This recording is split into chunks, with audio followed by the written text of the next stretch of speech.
Hey everyone, welcome to this week's episode of our podcast Is Breakfast Included? How you guys doing? Great.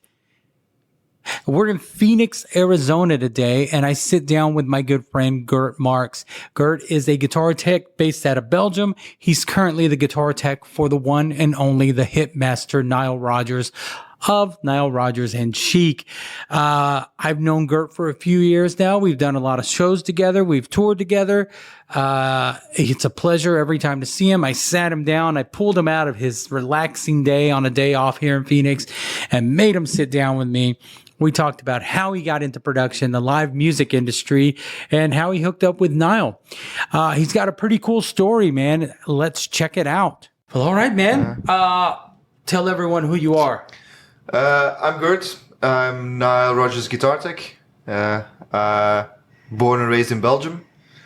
And I found my way into this business by accident, basically. How'd that? Well, okay, you're from Belgium. Did you grow up wanting to do something else in Belgium before you did this? Or what were you doing when you did it? Well, it's funny because when I went to school, I always wanted to do something with music.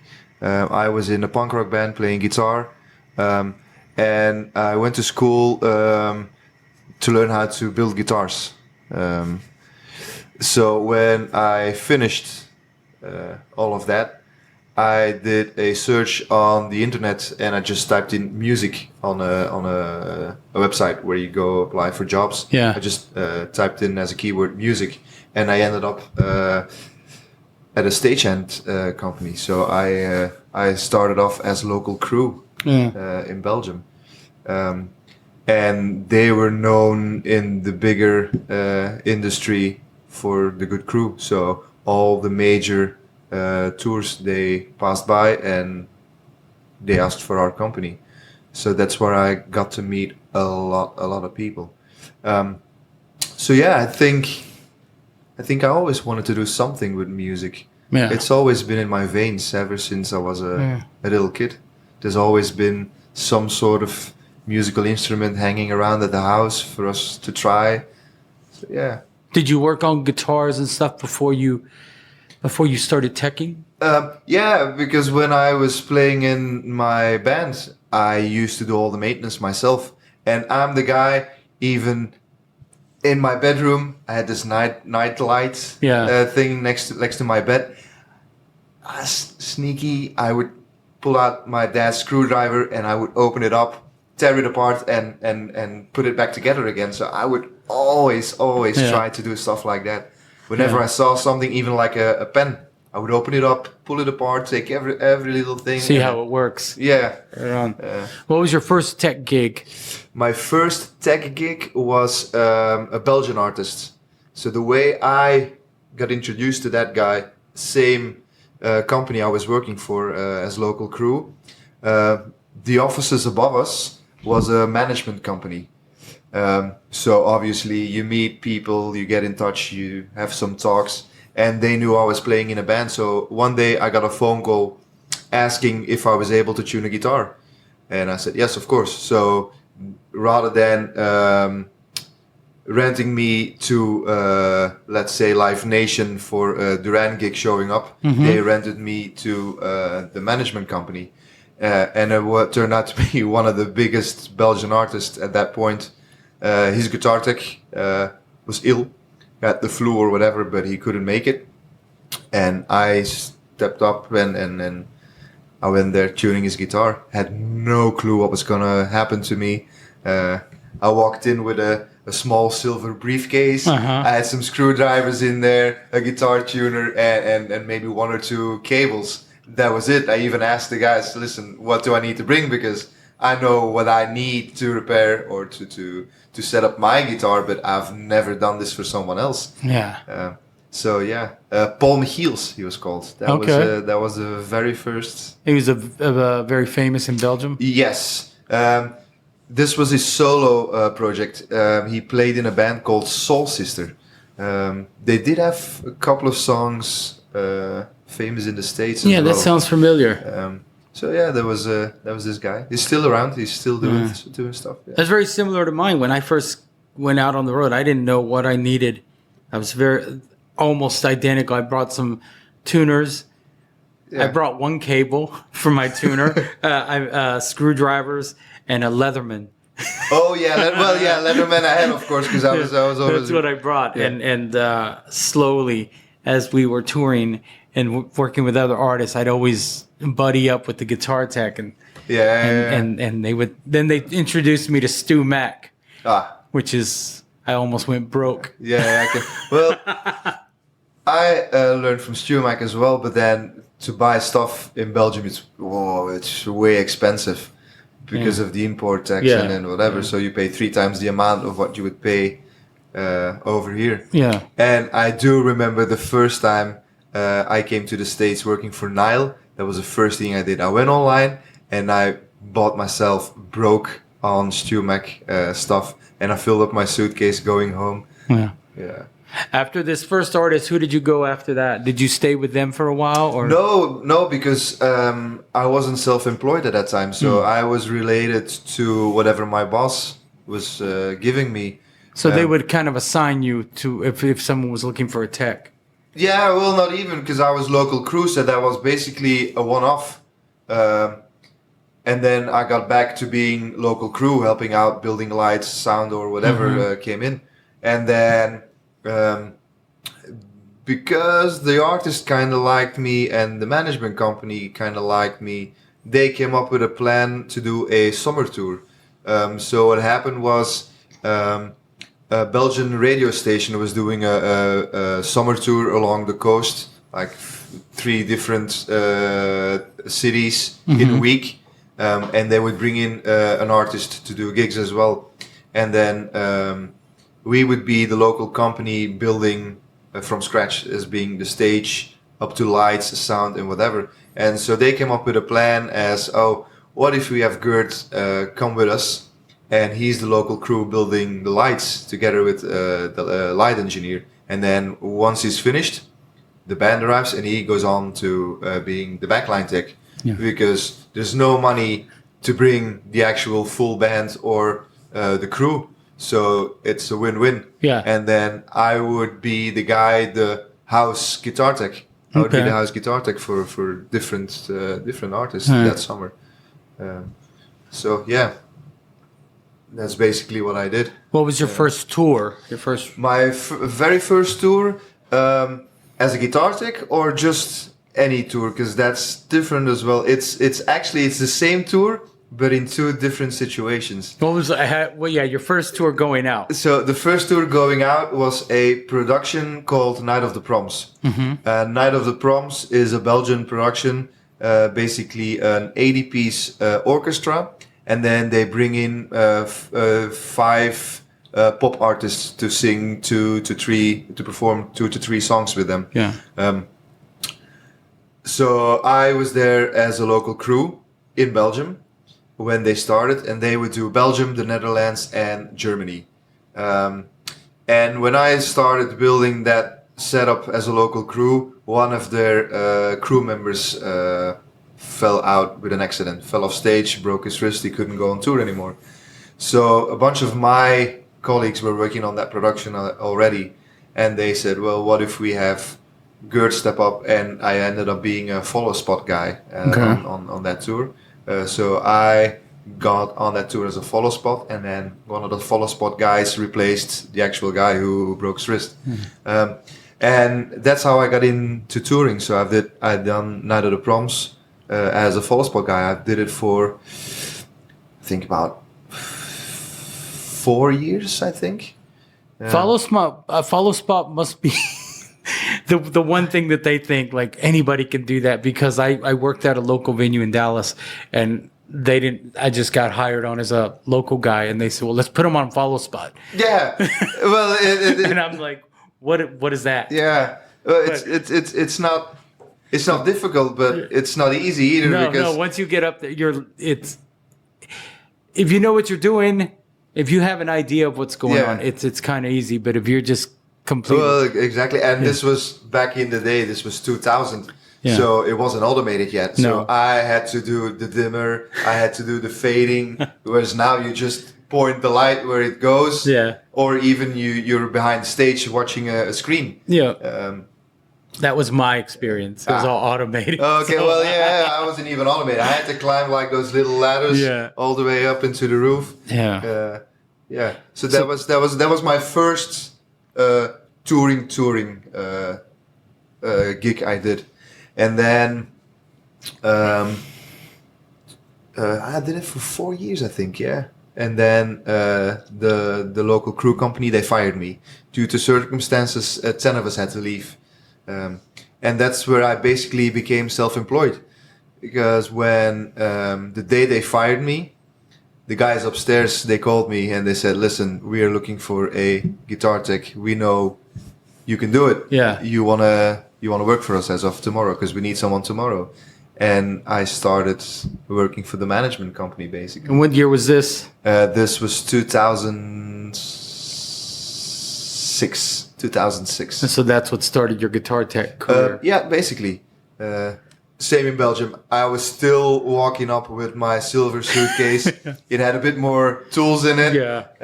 But then I remember, because you were talking about Stumac, they had like a neck rest. Yeah. Well, you don't find stuff like that in Belgium. So I went online and I made my own. So I was doing a bit of woodworking and I showed up with my silver briefcase. The inside full of Velcro tape, and then I would take out the neck rest I made. I Velcro it to the one side. I would pull out this Velcro to the other side. I still remember. And then through the management company, I worked for a couple of different artists.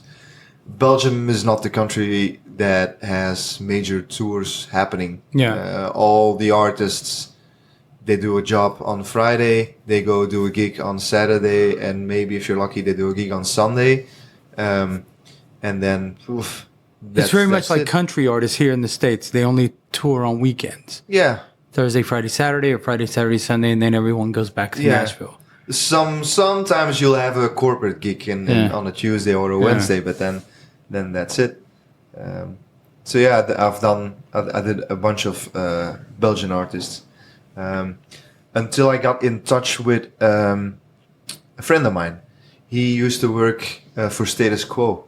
Okay. He was on tour with them for 8 years, and then he came back to Belgium. And of course, if a guy like that comes to Belgium, every artist wants him to work for you. So they asked him to do one of the biggest bands in Belgium. They're called the Kreuners. You will have never heard of them. And he said, fine, I'll do it, but I want Gert to be with me. So the two of us basically toured Belgium and the Netherlands with that band. Not in a tour bus. We were home every evening, driving our own van full of backline, go to one city to the next one. That was it. And that was my first... It's not an actual tour, but that was the first time I belonged to or I was assigned to a specific band. Part of a crew. Yeah. Yeah. Yeah. And after that, what happened? I mean, like, how did you get to Nile? Aha. Remember the night of the proms? I started as a follow spot guy. Yeah. So when the crew company fired me, obviously I wasn't part of their team anymore. Yeah. And then the same thing happened. The night of the proms lost their guitar tech. He moved on. He was doing other things. So they were looking for a new guitar tech. And as I had done it before, I had worked for the production before at different department, of course. So they knew I was a match with the rest of the crew. Yeah. And they knew I was guitar teching. So they said, let's give it a try. And they invited me to be the guitar tech on Night of the Proms. And that's where I'm at Nile. So at that point, I had worked all Night of the Proms. Roger Daltrey came along. James Brown was there. Who else? Well, Nile came along a couple of times. Did we have Alanis Morris? No, because she never wanted to come. Some British artists came along. Meatloaf. Yeah. I think some of the Duran guys may have been there as well at a certain point. Really? So basically that was it, and I was the local again. I was the house guitar tech. So rather than Duran coming in and bringing you and Phil, they would go, hang on, because we've got our own guy taking care of our house orchestra, our house band, and then he'll take care of all the extra guitars. So I would do this every year. I would have like 8, 9, sometimes 12 different guitars in my vault. And Nile came on that trip 3 times. The way it works is we do Belgium, the Netherlands, and then there's a separate tour which does Germany. So the first time I met Nile, we did Belgium and the Netherlands. And then the second time I met him when he was doing the German run. And then they tried doing a Night of the Proms over here in the States, where Nile was involved as well. So I did that one as well, spoke to Nile again and then the management. And then when we came home from the last Night of the Proms tour in the States, I got a call from our production guy. Said, listen, Nile's management asked for your contacts, so I'll put you in touch. And then they called me up. We are looking for a new guitar tech due to circumstances. The old guitar tech fell ill. Yep. Are you interested? And 5 days later, I went on a 10-day tour in France with Nile. That's how I met Nile, Night of the Proms. It's all been by accident. Yeah. I think our careers have been very much the same as everything happens by accident. Yeah. I've always kind of been in the right place at the right time or show up by accident. Oh, hang on. You got something to do? Come along. Yeah. That's how I checked for Iggy Pop as well. It was the same. By accident, the Belgian company was doing their production, and they asked if I wanted to do it. Yeah, I always appreciate it when I'd go to do festivals and they'd have a house guitar tech that I could bounce off ideas from. Yeah. I always, to me, I'm always eager to ask questions, pick your brain, steal your ideas. Exactly. Pass them off as my own. Yeah, no, but it's true. I have the same. And to be on this tour with you guys, to me, I'm walking around with 5 belly cases. That's my tour setup. Yeah. Whereas over in the UK and in Europe, I have my proper toolbox. I have my guitar vault, same as you guys. So when I'm doing these kinds of gigs, I feel like I'm back in the days with my self-made workspace. It works. But yeah, I get you. I will sneak around in your area and then see what's going on. Or the same with Phil. I already had a look of what's going on in his world. We didn't have a proper time to have a chat next to the stage. No. Due to the busy. Yeah, this has been so busy. It feels like we've been out. I said after the first 7 days, it felt like we were out for a month. Yeah. It was so crazy. Yeah. But now it's kind of on its. Well, there's only 2 shows. 2 shows left. 4 if you count the 2 for you. Yeah, we're only doing 2. Yeah. But yeah. So you were with Nile. What was that like for you? I mean, did you know who Nilerodgers was when you first worked with him? Yeah, I did. But then I've never had this whoa kind of thing with any artist. Also because it was Night of the Proms, all the big names would come along through. Yeah. So I had been impressed by all of them already. Mm-hmm. And there's like an unspoken rule: if you meet an artist backstage, he's just like a normal person. Yeah. Whereas if you meet him in the front of the stage, you run for an autograph or for a photograph or whatever. So being able to work at Night of the Proms, they kind of showed me how to act normal, or more, the artists showed me they are actually normal people as well. Just human people. Yeah, exactly. Humans. Yeah. So here's a funny story about Nile as well. The first time I met him, on that Night of the Proms, I had just come back from my honeymoon. So I landed at 8 a.m. in the morning, and by 10 a.m. in the morning, I was on a tour bus going on tour. And my son, he was about 2-3 years old at that time. Yeah. he gave me his cuddly bear. He said, we've been away for 2 weeks. You're going all by yourself. Take this so you won't feel alone. So I made the effort of showing my son what I was doing through his cuddly bear. So one day he would be in catering, and they would take him with them a whole day taking pictures, and I would send the pictures home. He would be with the sound guys on the console or whatever, pictures going home. And then by the end of the tour, I asked our production if it would be okay to ask the artists to do the same. So I asked Niall, as I asked all the other artists, any chance you could put the cuddly thing on your shoulder and I can take a picture for my son? He's like, oh yeah, sure. So I take the picture and said, thank you very much. And he goes like, hang on, don't you want a picture with me? And I was like, well, no, I don't need a picture. It's for my son.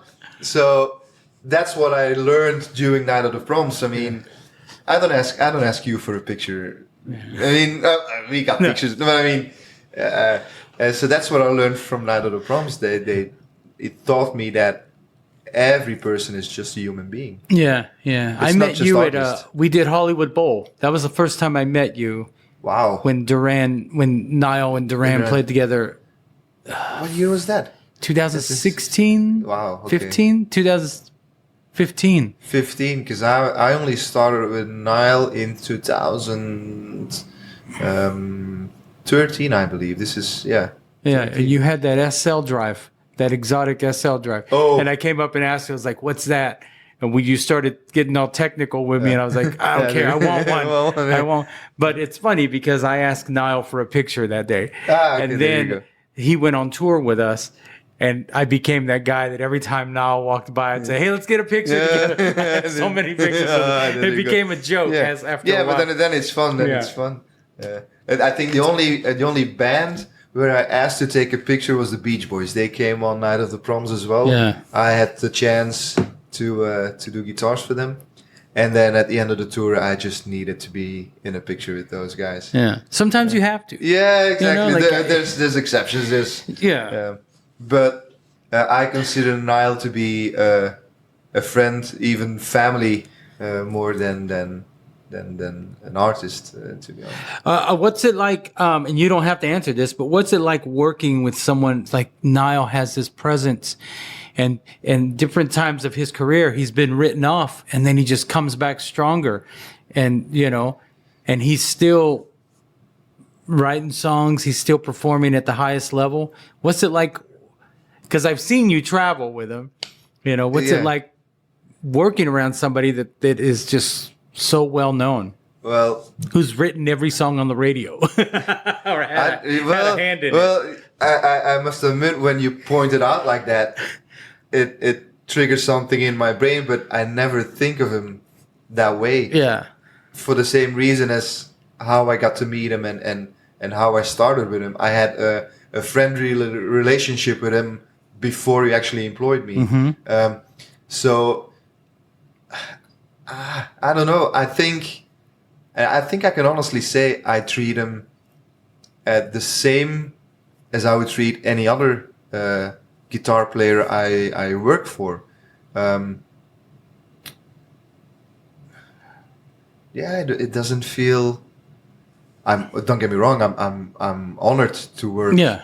And I think I realize that this is as high as I can go in my career. I don't think there's any other bands or artists I actually would want to work for or see me working for that's who's on a higher level than Niall. But what's it like? He knows exactly how he started. So he still has his 2 feet on the ground, and he would sometimes help out. The other day, one of his volume knobs fell off, and I wasn't there. I was in the dressing room.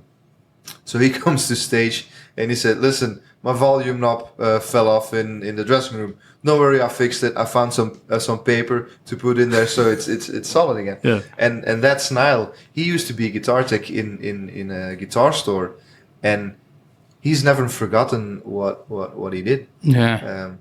He remembers where he came from. Yeah. And he respects what we do. He respects how we do it. And if there's questions, he will ask the question. Same for me. If I have a question, I will ask him the question. So yeah, he's really down to earth, and then it's amazing to work for him. So you guys, when we were in, when we left Texas, we went to Vegas, and you guys went to Monaco. Yeah, and super trip. Yes. yeah. So doing things like that, because we've both done things, crazy things like that. And I'll talk about that in a minute. But coming from Belgium, coming from where you came from, did you ever imagine yourself like going to the places you're going to now? Oh no, not at all, not at all. I always say I get paid to travel around. So basically, the money they give me is because I'm away from my family. Yeah. But oh no, I could never have imagined. It's always a young boy's dream, playing in a band. You see all the rock stars. This is what I want to do one day. This being said, I very quickly realized I wasn't going to be the guitar player going places. Yeah. And I knew I was more of use behind the scenes. Yeah. But then, as you said, coming from Belgium, where nothing happens, and I never expected me to go and climb the ladder all the way up to this level. Yeah. But then again, if you look at Belgium, in the event industry, I think a lot has been accomplished in Belgium. As I said, my friend was on tour with Status Quo for 8 years. Another Belgian guy used to be guitar tech for Sepultura. Okay. Hilko, for example, he's on tour with Al McKay at this point from Earth, Wind and Fire. Yeah. Yeah. He used to be guitar tech for Simple Minds, for example. So a lot of Belgian people have made it outside of Belgium. What I've learned is it doesn't matter where you're from. If you're reliable, if you're good, bands don't mind, bringing you in. No, exactly. Especially if they're comfortable. You and I we have a very similar story. Like I thought I was going to live and die in my same small town. I never thought you guys just did the Monaco gig we did a few years ago. I never thought I'd be in that environment. I never thought I'd go to Cannes, France. Singapore. Oh. I remember reading about Singapore in school and thinking, I wish I could go there.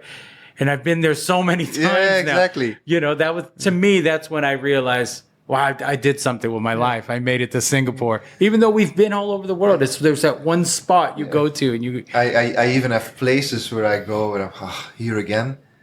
Honestly, my wife came to visit us in New York. Yeah. But whenever we are in the States, New York is our to go if we got some days off, basically. So same for this trip. New York, this is where we go for a week. My wife goes, yes, I'm visiting you. So I'm finally having a day off, couple of days off. I want to relax, do nothing. And she goes, listen, I have this whole list planned out for us. In New York? Yeah, in New York. And I was like, okay, where do you want to go? I want to go there. And I don't even use Google Maps or whatever anymore because I already know my way around town. And I have some other places where we go to. Whenever we go to the UK, London is our home. We're always in the same hotel. After 2 years of pandemic, first time we arrived at the hotel, I got out of the Uber and the hotel personnel goes, Mr. Marckx, we have missed you. They still remembered my name. That's our second home. Yeah. And it's the same when we go to London. Obviously, there's things I haven't seen, but because we've been there so many times, I just don't bother going out. And that's how it is with me at the K West. I've been there so much. Hello, Mr. Guerra. Yeah, exactly. It's nice. Don't get me wrong. It's nice, but there's places where we go regularly. Yeah. Where you actually already know. Okay, we're going there tomorrow, so this means lunch will be there, dinner will be over there, and then breakfast. You don't want to do it at the hotel because next door is a diner which is way better. Yeah. So and it might cost you money, but it's worth it. Exactly. No, I'm the same way. But I have to catch myself sometimes when I'm like, we're going to LA again, and then I think this could be the last time I go to. Yeah. I was in New York. The last live thing I did was in New York in 2019, and I thought New York, and then I didn't get to go back to New York for 2 years. Yeah. It puts it all in perspective, you know. Like yesterday, we were in Barstow, California, and it was nothing to do, but I thought, I'm here. Make the best of it. Exactly. I always try. Well, here in Phoenix, the weather is just too awful. Oh, man. I walked 10 minutes from our hotel to get here. Oh no, it's But too yeah, I hot. thought you It's were too hot. staying here when you No, said, no, I'll come no. down. I thought, No. okay, he's in the hotel. No. It's too hot, but usually I always try to go for a walk. And just, I mean, you have the opportunity. They send you to a place you've never been before, where you probably will never, as you said, the chances of us coming to Phoenix again, are so small. So you wanna be able to see as much of it as you can. Yeah. That's what I always try to do. Just try and get a glimpse of the local areas. As like I said, a kid from Belgium, now you're doing all this. Are there certain venues you find iconic that you see them on the itinerary and go, oh. Like for me, no matter how many, I've done the Garden twice with Duran, but both times I'm like, I'm in the Garden. Like I'm a big boxing fan, and all the big boxing matches took place in the, like. I have the same, but my first experience in the Garden with the local crew was so awful. Then I don't really like the Garden anymore. Yeah, it can be. Obviously I have a bunch of places where I go, oh yeah, I will finally get to go there. But then it's more the city rather than the venue. Yeah. I don't really have an attachment to venues I'm more to cities. So, oh yeah, we're going to this city, or yes, we're going there. Yeah. But yeah, obviously. Is there a certain city or country you look forward to when you see it on the itinerary? Yeah, we went to Hawaii twice already. Oh my God. Exactly. I'm dying to go back, because every time we went there, it was like a one-off, like we did in Monaco. We flew in, next day out again, which is what happens a lot with Nile. Go in, and the next day you're out again. So I never had a proper chance to go and have a wander around and actually walk and see a bit of the area. So that's where I want to go to again. I have a funny story about Hawaii. On the last tour, we had a show in Hawaii, but they also booked a private show. Oh. So the client put us up in the Ritz-Carlton, which is where the gig was. So the Ritz is, and it was new, and there was a washer and dryer in the room. Wow. It was amazing, like hot tub, and everything was like the meals were comped. They paid for the meals. Wow. So we did that. And the night after the gig, we had our own gig at the auditorium there, or the arena, but we had to check out. And then our production put us in the Best Western airport. It was so bad. When I got there, it was so bad. I slept in the chair with my feet on the desk because I didn't want to touch the bed. So we're like, you're one day you're living it up, and the next day you're at the Best Western Hawaii airport. That's awful. That's awful. But that's our life, dude. Yeah, it is. Everyone thinks it's like when we're out, like, oh, but we're out exploring, but it's one show to another. And it is. And often people ask me, do you have a preference of where you want to go to again, or there's so many places I want to go to again for different reasons. Yeah. I must admit though, Byron Bay, Australia.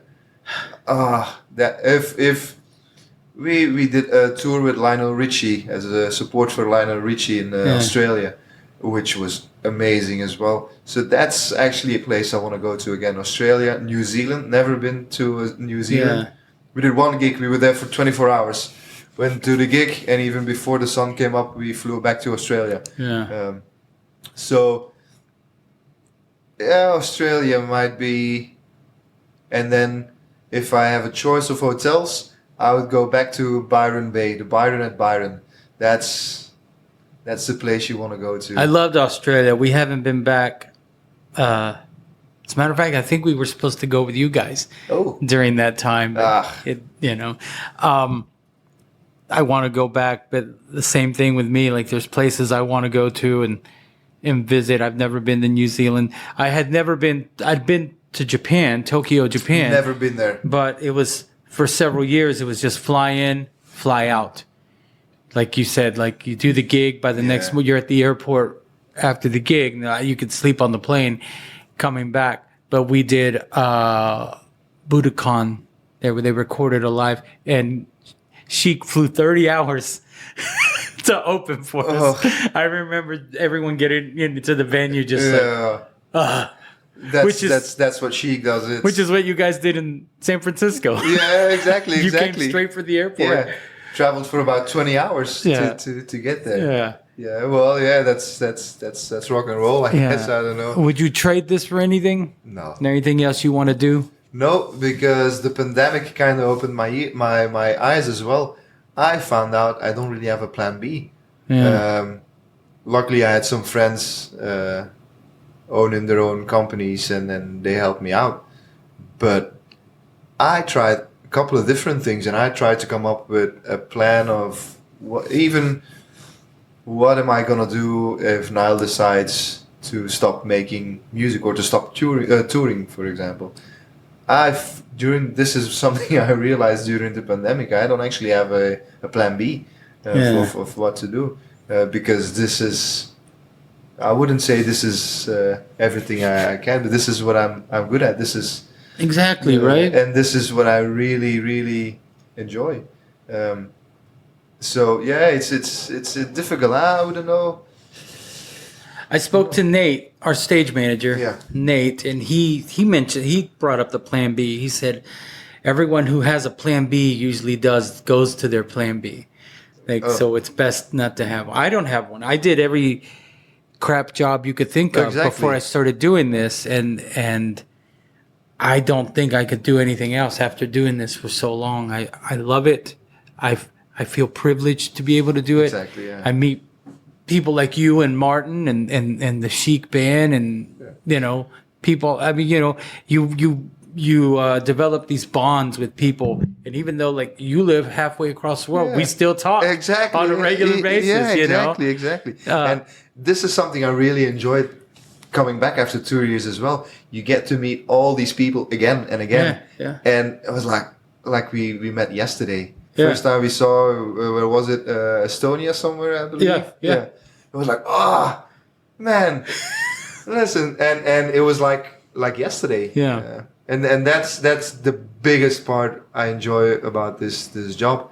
You get everywhere, you see everything, but most of all, you meet these amazing people who you will never forget. Yeah.